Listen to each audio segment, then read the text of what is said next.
Vous êtes sur RTL. Pour moi, pour une fois, c'est moi qui attaque. Ah bon, bah allez-y, faites comme chez vous. Alors, mon petit poulet de Bresse. Oui, ça y est, un nouveau surnom. Ouais. Si vous pouviez voyager dans le temps, Ouais. vous iriez où?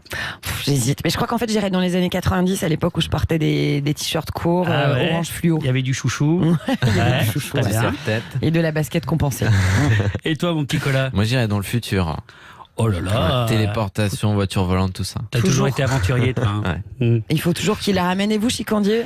Alors moi, je me suis longuement posé la question lorsque j'ai fait mon petit séjour en hôpital psychiatrique et je me suis dit que ce serait les années 70. Excusez-moi, vous avez fait un séjour en hôpital psychiatrique? Oh non, mais honnêtement, c'est une histoire bête. Hein. C'était quand j'étais en colocation avec mon Julien Zola.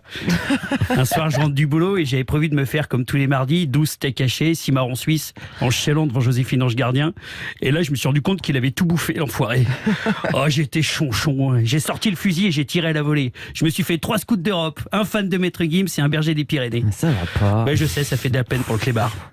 Ils ont dit que j'étais un peu sur les nerfs, ils m'ont attaché, ils m'ont ouvert la bouche et après j'ai fait un gros dodo pendant 18 mois. Et aujourd'hui, ça va mieux, on le sent. Hein. J'ai pas le droit d'approcher une école à moins de 2 km. Je dois avertir la police quand je quitte mon domicile ou quand je mets un calbut propre. Mais ça va bien mieux, Stéphanie. Oui, c'est rassurant. Moi, comme je vous le disais, si j'avais une machine à remonter le temps, je choisirais les années 70. Ah, c'est bien, ouais. Adultes dans les années 70. Quel pied.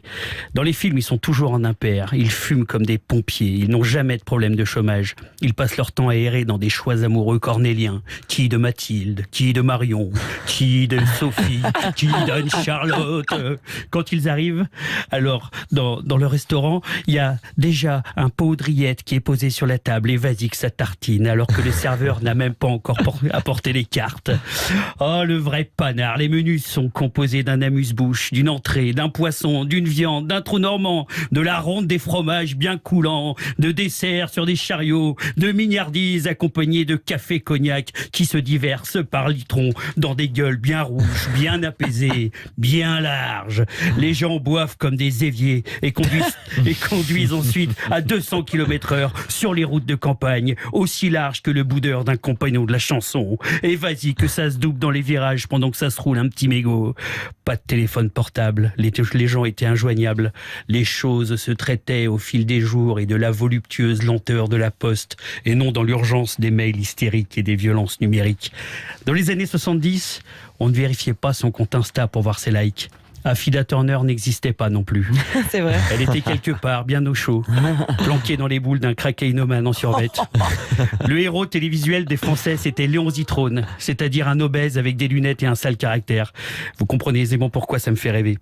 Et puis dans les films, les gens étaient tous à poil, avec du poil. Aujourd'hui, on dirait que le poil est une maladie contagieuse. Toutes les femmes ont le sexe d'une petite fille. Mais en ce temps-là, les pubis, c'était les Jackson 5. On se faisait le maillot avec du matériel de jardinage. C'était antidérapant, comme disait Reiser. Ça déchaussait moins en ce temps-là, ma bonne dame. Bref, au royaume des années 70, j'aurais aimé être dans la peau d'un Jean Rochefort ou d'un Jean-Pierre Mariel. Donc vous êtes en train de nous dire que c'était mieux avant, c'est ça, Chicandier? Non, Stéphanie, c'était mieux pendant. C'est ça mon analyse. Mais ça vous va bien d'être plus calme. Ah ouais? Oh là là, qu'est-ce que vous avez pris ce matin, une tisane? Non, huile Exomil. Voilà, tout simplement.